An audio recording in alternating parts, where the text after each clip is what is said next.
Good IMC सभी associates and distributors को। आज हम इस वीडियो में सीखेंगे कि हमारा न्यू सॉफ्टवेयर हमें एससीएम किस तरह से इस्तेमाल करना है।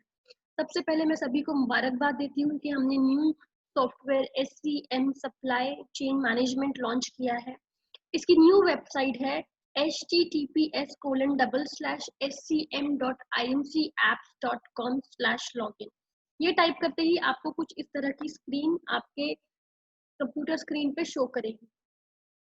यहाँ पे आपको कंपनी के द्वारा दिए गए आईडी और पासवर्ड को टाइप करना है।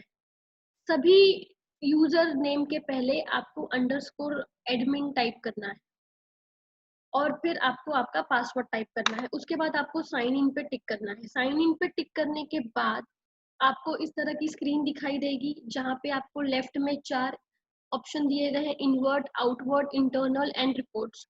ऊपर कॉर्नर की तरफ आपको आपका न्यू यूजर एडमिन शो करेगा।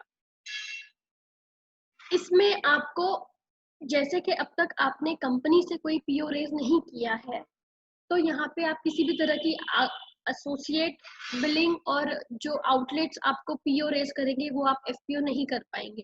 तो यहाँ पे आपको इंटरनल में लॉगिन पे टिक करना है।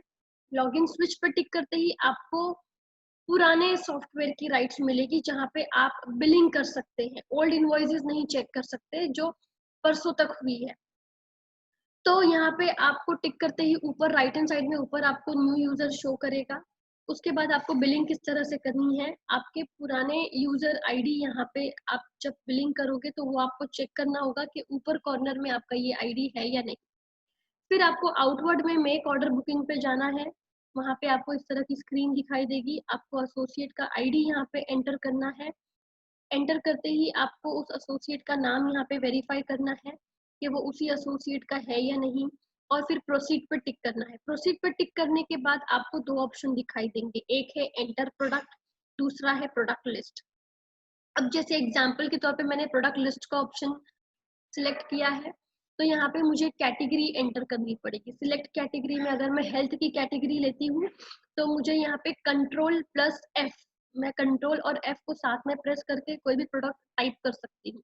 अब जैसे मैंने यहाँ पे तुलसी टाइप किया है, तो उसके आगे मुझे कितनी क्वांटिटी की तुलसी चाहिए वो मुझे एंटर करनी पड़ेगी। इसमें जितनी भी तुलसी है, तुलसी, श्री तुलसी और लोजेंज, ये सारी तुलसी मुझे सिस्टम रिफ्लेक्ट करेगा। क्वांटिटी एंटर करने के बाद मुझे कुछ कुछ प्रोडक्ट्स में जब आप आउटलेट्स को बिलिंग करोगे तो यहाँ पे लूज, क्वांटिटी, पैकेट और कार्टून के ऑप्शन आएंगे। कुछ कुछ प्रोडक्ट्स के सामने ये आपको ऑप्शन हाईलाइट नहीं करेगा। मतलब कि जो प्रोडक्ट कंपनी के द्वारा सेट किए गए हैं वो प्रोडक्ट्स आप लूज क्वांटिटी में ऑर्डर कर सकते हो। उसके बाद आपको सेव एंड क्लोज पे टिक करना है।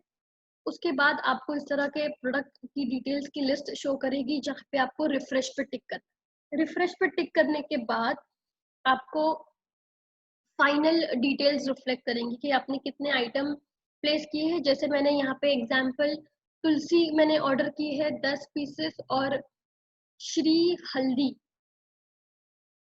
ये दोनों चीजें मैंने ऑर्डर की है। उसके बाद मुझे सबमिट पे टिक करना है। सबमिट में टिक करने के बाद मेक पैकिंग स्लिप पे टिक करना है। उसके बाद मुझे मेक इनवॉइस पे टिक करना है, और फिर मुझे final confirmation invoice is generated successfully की अलर्ट मुझे सिस्टम शो करेगा। अब ये हो गई मेरी कंप्लीट बिलिंग। अब मुझे इसको वेरीफाई करना है, तो मुझे आउटवर्ड में व्यू इनवॉइसेस पर टिक करना होगा जहाँ पे मेरी जो बिलिंग जनरेट हुई है उसकी मुझे परफेक्ट डिटेल्स मिल जाएगी।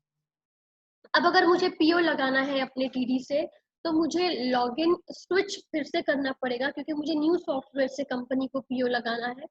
तो लॉगिन स्विच पर टिक करने के बाद आपको ऊपर टॉप में राइट हैंड साइड फिर से आपका नया यूजर शो करेगा। वहां पे टिक करने के बाद आपको आपके पास बैंक की डिटेल्स होनी चाहिए जो आपको इंटरनल बैंक डिटेल्स पे टिक करते ही मिलेगी। ये डिटेल्स हर एक टीडी के लिए डिफरेंट है, तो आप ये अपनी बैंक डिटेल्स किसी से भी शेयर ना करें। आपको इसी अकाउंट में पेमेंट डिपॉजिट करनी है और हर टीडी के लिए ये कोड अलग है।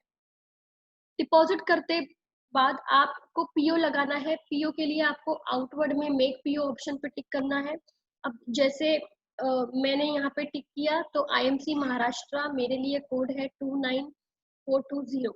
इसमें मैं अपना पीओ रेज कर रही हूँ, प्रोसीड पे टिक करना है। उसके बाद मुझे 2 ऑप्शन शो करेंगे, एक है इमीडिएट पेमेंट और एक है नॉर्मल पेमेंट। इमीडिएट पेमेंट में आपको 60 मिनट्स के अंदर ही पेमेंट करनी है, मतलब 1 घंटे में ही, वरना आपका पीओ लैप्स हो जाएगा। नॉर्मल पेमेंट में आप विदिन 1 और 2 डेज पेमेंट कर सकते हैं। उसके बाद आपको एंटर प्रोडक्ट डिटेल्स और प्रोडक्ट लिस्ट, ये 2 ऑप्शन शो करेंगे। अब जैसे मैं यहाँ पे example product enter product details select कर रही हूँ, तो यहाँ पे मुझे इस तरह का बॉक्स शो करेगा जहाँ पे मुझे मैनुअली टाइप करना पड़ेगा प्रोडक्ट का नाम। अब जैसे मैंने TULSI तुलसी टाइप किया है, तो मुझे तुलसी से रिलेटेड सारे प्रोडक्ट सिस्टम रिफ्लेक्ट करेगा। मुझे यहाँ पे क्वांटिटी एंटर करना है और सेव एंड क्लोज पे टिक करना है। तो मेरी जो भी प्रोडक्ट हिस्ट्री मैंने ऑर्डर प्लेस की है वो मुझे यहाँ पे रिफ्लेक्ट करेंगे। अब जैसे मैंने 15 पीसेस ऑर्डर किए हैं, मतलब के 1500 बॉक्सेस, तो उस हिसाब से मुझे रिफ्रेश पे टिक करते ही number of item, total business volume, amount, ये सारी डिटेल्स मुझे शो करेगी। इसके बाद मुझे सबमिट पे टिक करना है। उसके ऊपर मुझे PO is raise created successfully का ऑप्शन रिफ्लेक्ट करेगा। इट मीन्स मेरा पीओ रेज हो चुका है। अब मुझे इसका स्टेटस जानने के लिए आउटवर्ड में व्यू पीओ पर टिक करना होगा, जहाँ पे मुझे स्टेटस अभी तक पेंडिंग शो कर रहा है। इसका मतलब मेरी पेमेंट अभी भी बाकी है। पेमेंट करते ही मुझे ये स्टेटस एक्टिवेट शो करेगा। तो ये थी न्यू सॉफ्टवेयर की ट्रेनिंग। और अगर किसी टीडी ओनर को न्यू आउटलेट क्रिएट करना है तो उसे फिर से यहाँ पे कोर लॉगिन पे टिक करना पड़ेगा इसी वेबसाइट पे। और कोर लॉगिन पे टिक करते ही आप डिस्ट्रीब्यूटर ऑप्शन में न्यू डिस्ट्रीब्यूटर को क्रिएट कर सकते हैं। उसमें आपको नॉर्मल डिटेल्स फिलअप करनी है और सबमिट करना है, जिससे आपको न्यू कोड आउटलेट का जनरेट होगा। अगर किसी एसोसिएट को पुरानी बिल्स चाहिए तो उसे सॉफ्टवेयर अप्रैल 2018 से मई 2020 की लिंक पे टिक करना होगा, जहाँ पे हम पहले जिस तरह से हमारे ओल्ड आईडी पासवर्ड एंटर करते थे उसी तरह आपको एंटर करना है। तो वहां से आपको आउटवर्ड में व्यू इनवॉइसेस में सारी डिटेल्स मिल जाएगी। Thank you all and good IMC। I hope आपको ये सॉफ्टवेयर ट्रेनिंग काफी नॉलेजेबल लगी होगी। Thank you, good IMC।